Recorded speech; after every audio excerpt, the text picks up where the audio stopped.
morning, everyone. Today we are going to start with the module 3. The first topic of your module 3 is your system modeling.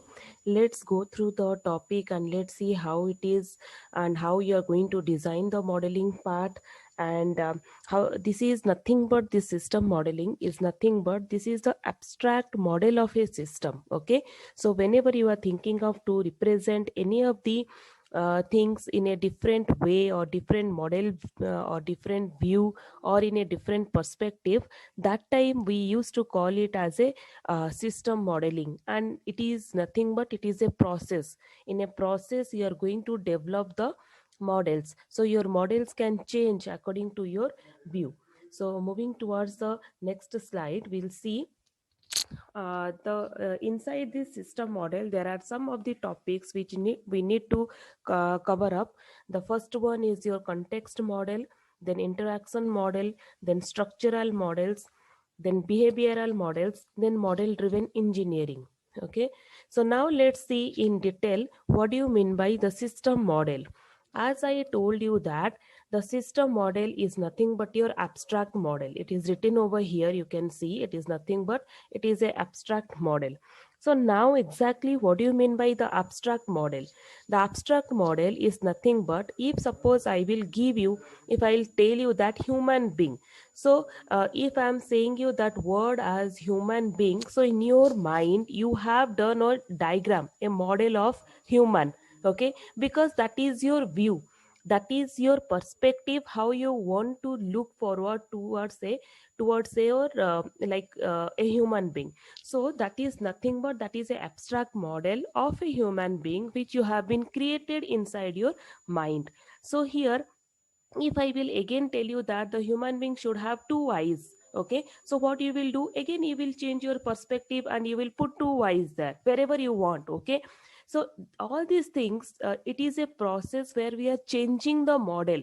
So whenever you will change the model according to your perspective or according to your view, that time this is known as your system modeling. Similar way, if I will compare with our systematic way, otherwise if I'll compare with our software way, so how we are going to do? Suppose I will tell you to create one environment where there will be the capacity of 50 students to occupy. So what you will do, you will make one huge space in your mind that okay, this much of space is required to hold up the 50 students. So again, if I'll say that out of that 50 students, 25 students are very fat, another 25 students are very thin, then again maybe you will decrease your size or maybe you will increase the capacity or space. So accordingly you are changing whenever I am talking about the any of the change, if I am giving any of the change attributes. Again, suppose if I will tell you that out of that 50 students, my 20 students should occupy in the east directions, my 30 students should occupy in the south directions. So what you will do, in your mind you are going to divide your space, and you know that if 20 students are going to occupy in my east direction, I should keep the space inside the east direction only this much. So that kind of abstract way or abstract thinking process you are creating inside your mind, that is nothing but, and it is used to change. So whenever you will change something, and it will be on a process to do or to develop something, that is nothing but your system modeling. And also here what we are going to do, here I told you that to create some of this space, so you have created one rectangular box. Okay, so that is nothing but, if we will see in a software engineering perspective, that is nothing but it is a kind of your graphical notations which you have created inside your mind. Okay, so here you can see that the system modeling, it is a representation of your graphical notations. So you are creating, you are doing a diagram inside your mind, you are making one the view, how you want to see that diagram, that kind of things you are going to make inside your mind. And here what we are going to do, we are using always the notations of your unified modeling language, that is nothing but your UML. In the last classes, we have already seen the many diagrams when I told you that this X person is doing these things, Y person is doing these things. So what you are doing, you are taking the X person as a class, Y person as another class. Why you are doing so? Because you know that we should create the class, we should create the functions, we should create the attributes and all these things. So how we are creating? By using this UML, or you can say this language, we are creating all these things. So that is nothing but your system modeling. And whenever you are understanding about the functions or attributes and how to utilize inside our class diagram, and how to give the association relativity to your another class, that communications if you can do properly, then the same communication you can provide to your customers. So that is nothing but it will help to the analyzed or analyst, those who are analyzing about the system models, to communicate with the customers very rapidly. Okay, so these all are the known things which is happening in a system modeling. But the thing is that in a technical way, how to represent, I have written here 3 points, you can check it out. Whatever I made you to understand, the same thing I have written over here. Moving towards the next slide, here you can see what we had some existing system model plans, and how we have changed to this system modeling plans. So this is a very important things. The existing system, in the sense, if whatever is already been developed with the requirements previously. Suppose you have developed one classroom or class diagram according to the previous customer's requirement. Okay, now the same kind of requirement has come, but you have some new functionality or new attributes to be added up.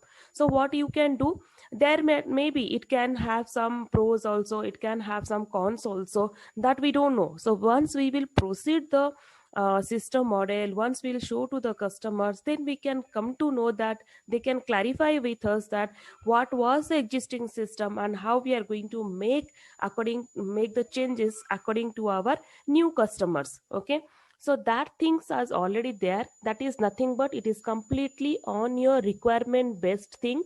So according to your requirement things, your system models will change. The second point says that the second point is like, if you have some requirements which has been proposed requirements, I'll explain you what do you mean by really the proposed requirement. See, the main thing is that the requirements already whatever is present and you have built up the system models, that is known as your existing system models. But whenever a new requirement has come, by using the old requirements and some additional features with that, that is known as your new system models. Okay, now what do you mean by proposed requirement? The proposed requirement will be like, suppose you have like one system, suppose you have one set of things and you have already the requirements, and you are saying to the customer that if we will add this much of functionality, it can give us the output in this way. So that is nothing but you are proposing to your customer that we should add this kind of functionality. So that is known as your proposed requirements. Now next thing you can see here, that now who is going to design all these proposals and all these documentation things and all this implementation part?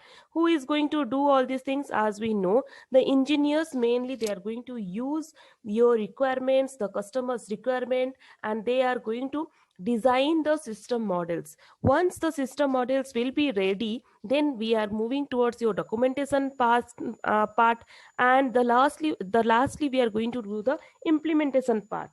But in the majorly in before to this only, the analyst will analyze the requirements, and if it is really needed, they can convince to the customer that like this kind of requirements is not necessary for your proposed system, whatever you have asked for the but if you are adding to this, what all are the pros and cons, that kind of works the analyst can do it in a better way.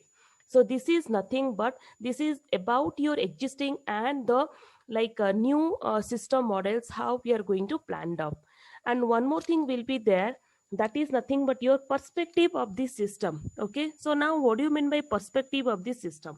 As we know that the customers are nothing but they are the stakeholders. I have written over here, you can see the customers are nothing but the stakeholders. So what is happening is, if they want to see the system models in some way to be built up, but the analysts are seeing the system models in some different way to be built up, then what we can do is, we can convince, analyst can convince to the customer that if you are seeing in this perspective way, your system models will really look nice. So that things is nothing but your perspective way of thinking towards your system models. Okay, so these all are the key words which you are going to remember. I'll just hang over to all the keywords once again. One thing is your required requirements, existing requirements, all proposed requirements, the existing plans, the new system models, and the perspective of the system. These all are some key words which you need to enhance inside your like whenever you are writing the answers, you should enhance all these words so that it the answer should get some good marks. And one more, the last point here, you can see what is happening really in your model driven engineering process.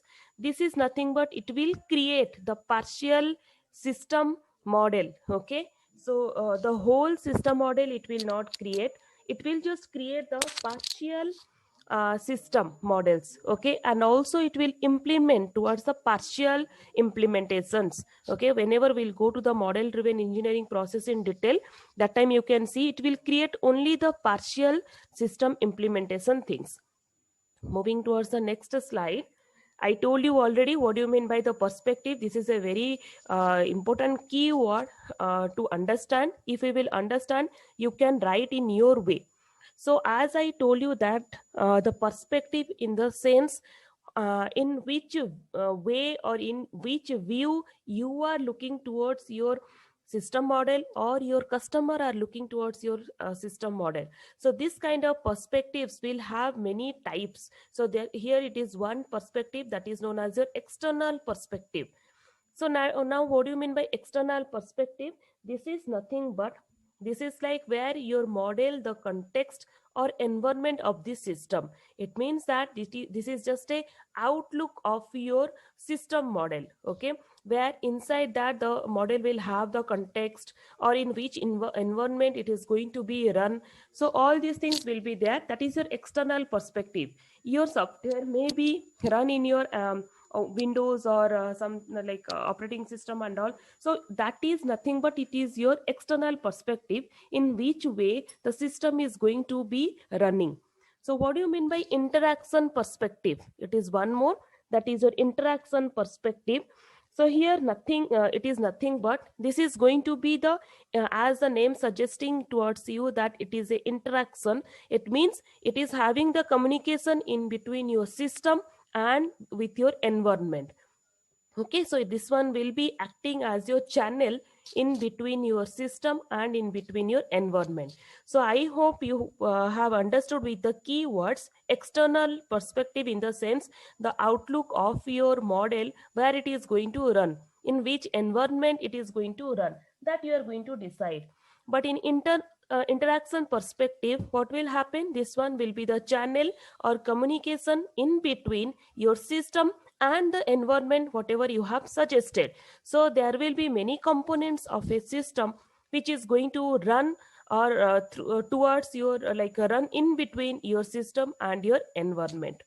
One thing, one more perspective is present here, that is structural perspective. So now what do you mean by structural perspective? As the name suggesting here, it's going to have some structures, but whose structure, that is the main question.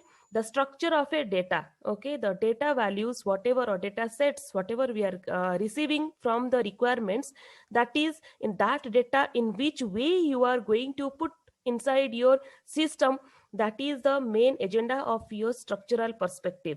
So that is nothing but structure of the data, how it is going to be processed inside the system. Okay, that you are going to design here in this structural perspective. The last one is nothing but it is known as your behavioral perspective. So now what do you mean by behavioral perspective? Here your model will be the dynamic, will have the dynamic behavior of the system.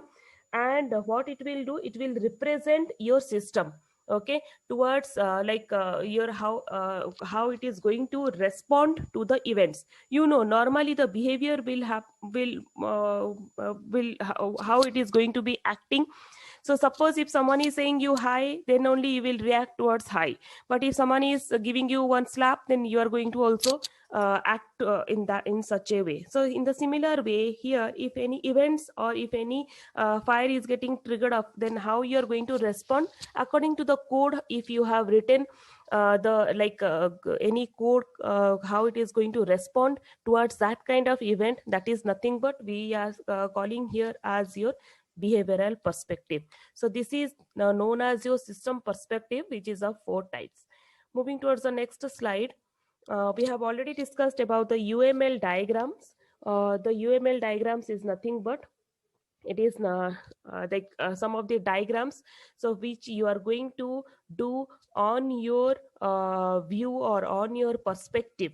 So what mainly, how many types of diagrams are there? Already I have told you that we have done with the class diagrams. Here also you can see one point is there in the fourth point, the class diagrams, which already we have seen in the last module.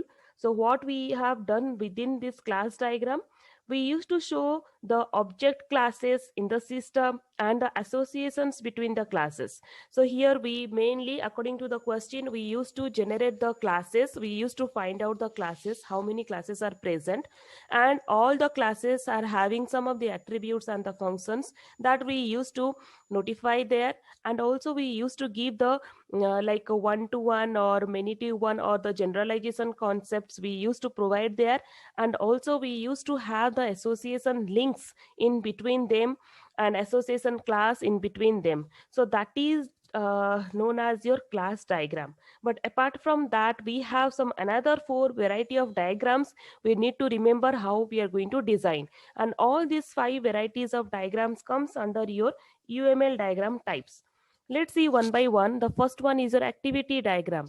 So how you are going to do the activity diagram, in the sense, suppose if I'll tell you that once you will get up from the morning, what you are going to do. So you have some activity to do in the morning or within the first 2 hours till you will come to your college. So what are the things how you are going to do? So you have the activity like you are taking bath, you are brushing your teeth, you are having your breakfast, you are coming by the transportation using bus or your vehicle, whatever it is. So you have all these activities in your mind.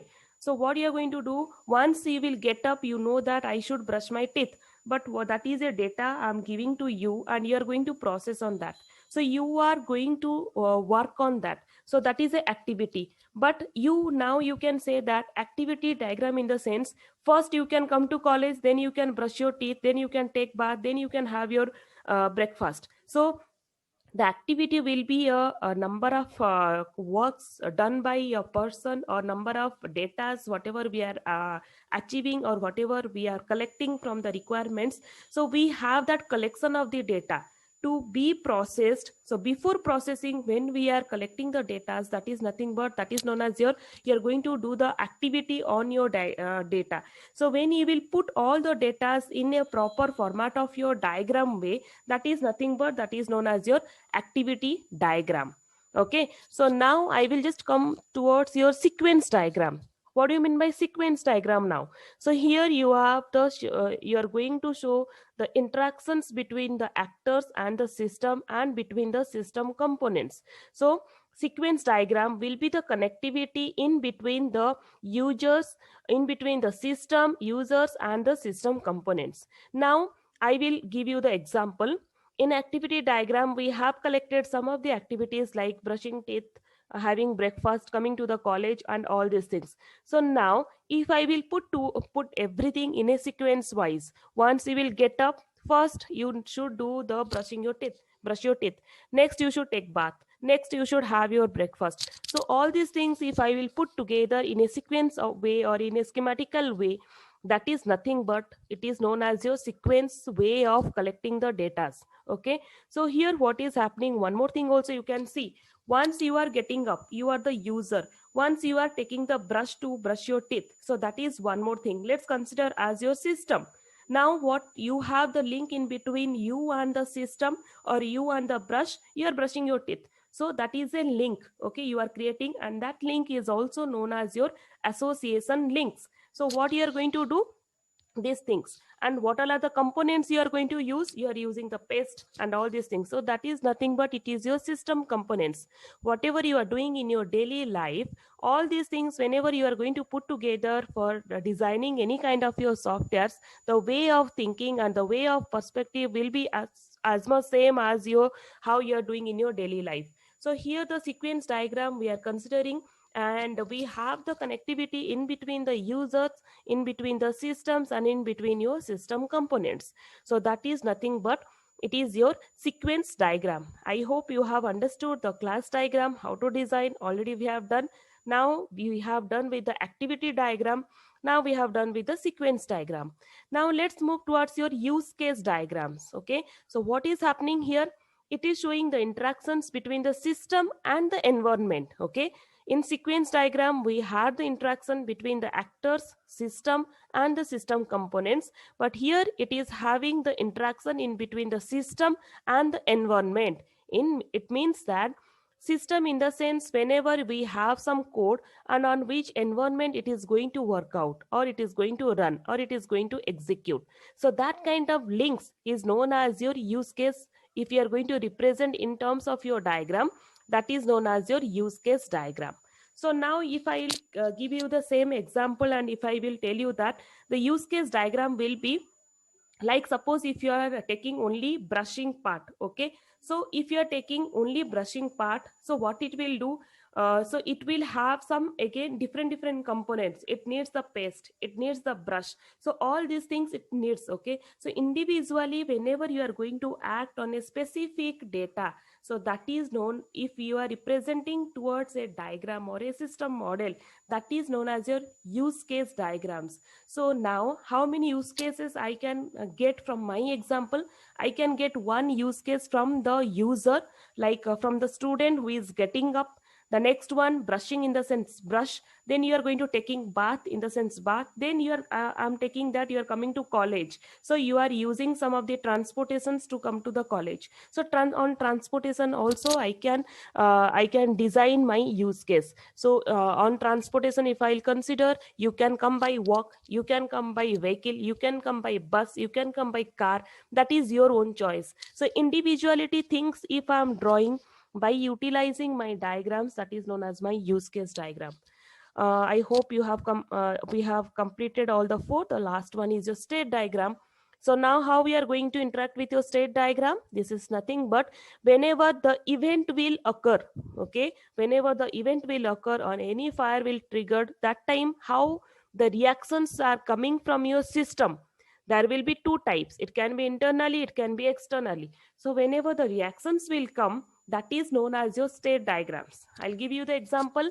If you are not getting up, your mom will shout, right? So that time what will happen, that is the internal reactions your mom is giving towards you. So that is nothing but it is happening with you within your environment. She will not go and shout in the your like neighbor house, right? So it will be the internally things, right? But when you are coming by the bus and you have not got down in your bus stop, wherever you have you wanted, and once it has been crossed, you are getting down. So that is the event will occur externally. So what you are going to do, on this kind of situations, whenever you are creating any of the diagrams, so that is known as your state diagrams. So any kind of questionnaires, if anything is arising on your internal environment or on your external environment, that is known as your state diagrams. So these all are the variety types of your diagrams. Moving towards the next slide. What do you mean by the graphical models? Mostly we will complete our class with with this slide itself. So now you have to understand the graphical notations or graphical models, how you are going to do. So I already told you that the proposed system is nothing but you have something. Suppose you have 5 pens to write, you it will have the variety of colors, 5 colors, but your customer don't want the fifth color, whatever you are using, and he is saying that instead of this red color you can use orange color. But you are saying to that, instead of orange color, if you will use maroon color, it with the like the color of like a writing, whatever you are writing, and the notes will look very much attractive. So that is nothing but you are giving the proposed one. Red color will be the existing one, so if you are using that one already, orange color will be the customer's requirement, and your maroon color will be your proposed requirement. Okay, so you are proposing that your system will looks very attractive if you are going to utilize this kind of data. So that is that kind of models, if that kind of things or data, if you are going to put towards your models, that is nothing but your graphical models. So that can be incomplete, that can be incorrect, that can be inconsistency, but the models can be, you can do the models, okay, for the timing. But by the help of your users or by the help of your customers, again the system can be changed. Okay, but for the timing, if you are proposing something, even the user don't know that it will be acceptable or not. But as you are proposing something by using the graphical models, so you are going to show, but it can be discarded also afterwards. So that is one point which will be facilitated towards your existing system and towards your proposed system. And one more thing is here, the documentation part. So if suppose your proposed system is accepted, so next thing what you're going to do, you need to have the documentations, the accurate datas, the accurate informations, whatever you have, and whatever you have proposed, all these things has to be documented towards your existing system. Because if tomorrow someone will ask you that this was already there, you can show that no, it was not like that. Before that, this the red color was there, I proposed towards the maroon color. So that is nothing but it is a documentation part towards your graphical models. The last point says that as a detailed system description, it can be used to generate the implementation. Once you will have your documentations, the next thing you should have the implementation part, so where you can show that your models are absolutely correct and complete. So this is nothing but, this is everything is your graphical models.